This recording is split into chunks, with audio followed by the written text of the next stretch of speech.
Salut les cinéphiles de l'extrême et bienvenue pour cette nouvelle critique à l'arrache où exceptionnellement je vais vous parler de deux films en même temps. Oui, c'est délicat. Je vais vous parler du film De l'autre côté du vent et du film Ils m'aimeront quand je serai mort. Tous les deux dispo sur Netflix, donc t'as pas d'excuses. D'un côté, on a De l'autre côté du vent réalisé par Orson Welles et qui est sorti 50 ans après le début de sa production, voilà, hein, c'est-à-dire que le gars est mort et il y a Bogdanovich qui est arrivé derrière pour finir le montage du film. Du coup, est-ce que c'est le montage selon Orson Welles? Et puis on a Ils m'aimeront quand je serai mort, qui est un documentaire autour de ce film. Comment il a été produit, et qu'est-ce qu'il est devenu par la suite? Et qu'est-ce que Orson Welles en a fait pendant 10 ans? Parce que oui, pendant 10 ans il a bossé dessus pour finalement mourir. Parce que les producteurs d'Hollywood sont des gros cons! D'ailleurs le film est très intéressant pour sa forme filmique, mais aussi pour ce qu'il raconte de l'histoire du cinéma, pour ce qu'il raconte de son ancrage finalement dans le nouvel Hollywood, et pour ce qu'il raconte d'Orson Welles. Non, parce que je suis désolé frère, oui j'appelle Orson Welles frère. Dans le documentaire, on a des archives où tu dis « Non, non, non, de l'autre côté du vent, le réalisateur qu'il y a dans le film, c'est pas moi, mais c'est carrément toi !» Ah oui, je devrais peut-être faire un petit synopsis avant pour que tu comprennes ce que je vais raconter. Synopsis. Un vieux réalisateur un peu has-been, hein, qui a été oublié un peu par tout le monde, essaye de revenir avec un ultime film, genre vraiment son film testament, d'ailleurs film testament parce que c'est les derniers jours de sa vie, et donc on va suivre ce réalisateur incarné par John Huston, hein, juste ça, qui va projeter son film durant son anniversaire, mais en même temps le film n'est pas totalement terminé,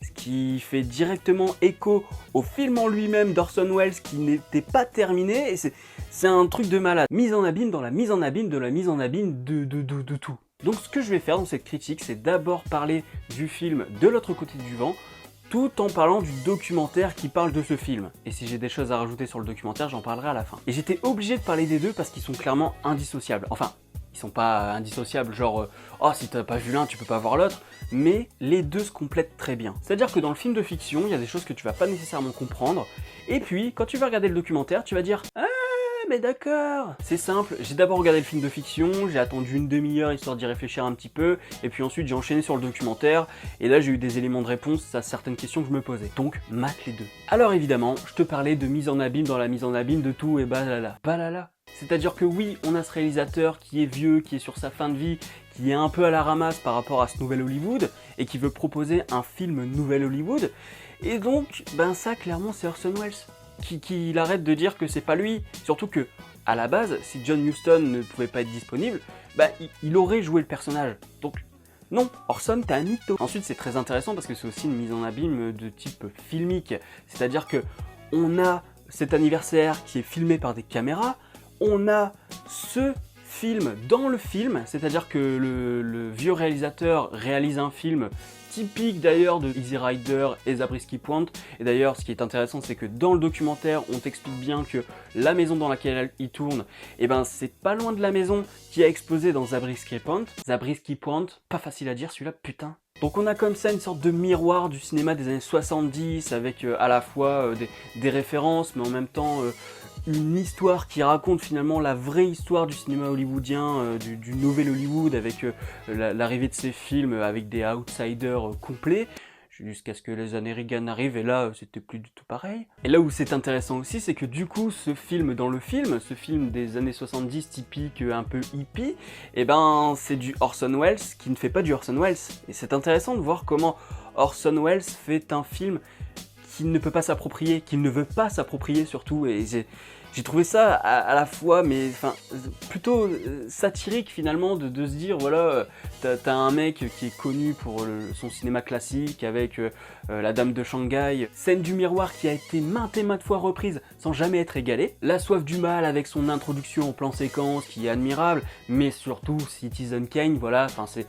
Orson Welles incarne le cinéma classique hollywoodien et après il s'est fait jeter par Hollywood total.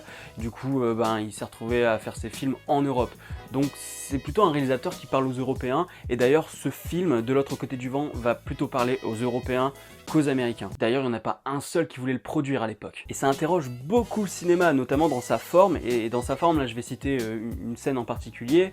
C'est la scène où on a le producteur qui est dans la salle de cinéma et qui voit le film qu'on lui projette mais qui n'est pas encore terminé. Deux choses intéressantes avec cette scène. Tout d'abord il y a la question de la construction du film qui n'est pas linéaire, c'est-à-dire que tu peux avoir une scène complète qui va se dérouler sur une même temporalité, mais finalement ce sera pas filmé au même moment. Et d'ailleurs, dans ce film, il y a des choses qui ont été filmées, mais sur plusieurs années. Des mecs qui reviennent 2 ans plus tard pour filmer 3 minutes. Vraiment, regardez le documentaire, vous allez voir comment ça fonctionne. Et en fait, le film d'Orson Welles fonctionne de la même manière que le film de son personnage. Et donc on voit bien que quand il manque un élément de montage, un insert notamment, parce que justement à un moment il parle d'une poupée, et puis le producteur dit « mais vous allez le montrer ça au moins ?» Et t'as le mec qui lui dit « bah oui, on mettra un insert ». Et du coup le film qui est dans le film se construit en même temps que le film se déroule. C'est complètement incroyable, c'est vraiment mais génial, c'est totalement ludique au bout d'un moment, parce que tu te surprends à essayer de comprendre tous les mécanismes et de comprendre tous les aspects cinématographiques que Orson Welles utilise. C'est un putain de génie. Et le deuxième point qui est intéressant avec cette scène, c'est que justement il y a cette mise en abîme. Je l'ai abordé juste vite fait avant, mais le film d'Orson Welles s'est construit de la même manière. C'est-à-dire que le film n'est pas fini, il y a une scène qui se passe quand même tu vas avoir un plan et le plan d'après. Le plan d'après, il a beau être dans la continuité temporelle du film, et ben Orson Welles va l'avoir filmé des années plus tard parfois. Et là c'est pareil, et c'est-à-dire que quand t'as le producteur dans le film qui dit oui bon le réal là clairement il improvise, il sait pas trop où il va, il n'y a pas de scénario. Bah Orson Welles a l'impression qu'il faisait pareil. Même si c'était écrit, il a fallu qu'il s'adapte. Après dans la manière dont c'est filmé, c'est totalement admirable, hein. Il y a des moments où tu te dis mais waouh c'est magnifique. Il y a une scène dans une voiture, elle est totalement érotique mais elle est tellement belle, elle est tellement bien filmée avec les plans coupés exactement comme il faut. C'est pour ça que je pense que Bogdanovich a fait quand même du très bon boulot, il y a une vision quand même. Et Orson Welles avait commencé le montage quand même, hein, c'est pas non plus vierge. Après c'est sûr qu'on peut lui reprocher un petit truc, c'est que comme c'est un film un peu dans la vague Nouvelle Hollywood, wow, ça part très loin et parfois tu comprends pas tout, hein. L'introduction faut t'accrocher. Les plans sont très courts, il y a différents régimes d'images, il y a un documentaire qui se filme sur l'anniversaire, donc du coup t'as à la fois un documentaire qui se filme en temps réel, plus le film qui est projeté, donc t'as au moins 3 films, c'est un sacré bordel. Et donc t'as cette introduction de film qui est totalement bordélique et qui est un peu symptomatique finalement du cinéma, c'est-à-dire que t'as tellement d'équipes à gérer que là, il faut que machin il fasse ci, il faut que machin il fasse ça, faut que vous alliez là, faut faire ça, il est où machin, qu'est-ce qui se passe machin. Pouh. Et évidemment j'ai pas pris le temps de trop l'analyser, je l'ai vu qu'une fois, donc là je te balance quelques idées par-ci par-là, il y a plein de choses auxquelles j'ai pas réussi à répondre. C'est-à-dire que parfois, là, le semi-documentaire, c'est-à-dire le reportage sur son anniversaire, parfois c'est filmé en couleur, parfois c'est filmé en noir et blanc, et là je me suis posé une question, pourquoi on a les deux? Parce qu'à un moment je me suis dit, est-ce que finalement le noir et blanc c'est pas pour filmer l'actualité, la réalité?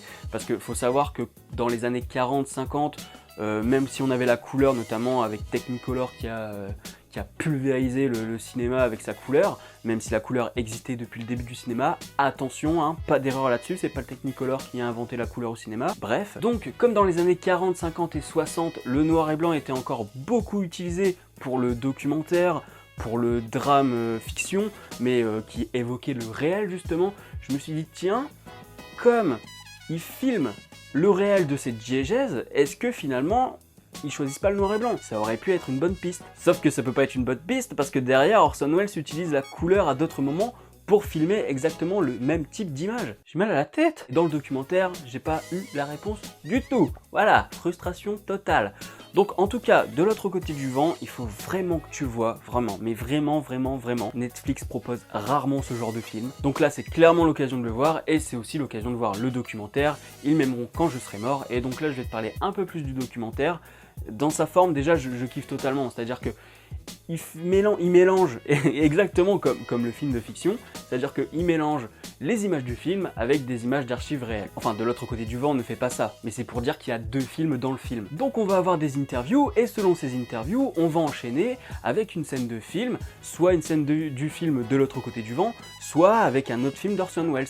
Et c'est super bien raconté, quoi, parce que tout ce qui est dit, tu le retrouves dans les films. Et c'est en ça que le film est puissant, le film documentaire est puissant, c'est que tu peux pas te dire que les gens surinterprètent ou quoi, ou racontent un peu des bobards, parce que à chaque fois, t'as toujours un moment du film, un moment de film d'Orson Welles, une archive d'Orson Welles, un dialogue, une image. T'as toujours un truc pour finalement appuyer le propos de la personne qui est interviewée. Et c'est ça qui est puissant, c'est ça qui est fort. Et la narration de ce documentaire est vraiment impeccable. Ça part pas dans tous les sens, c'est structuré, tu sais où tu vas, les transitions sont vraiment bien faites entre un propos et un autre, entre une thématique et une autre.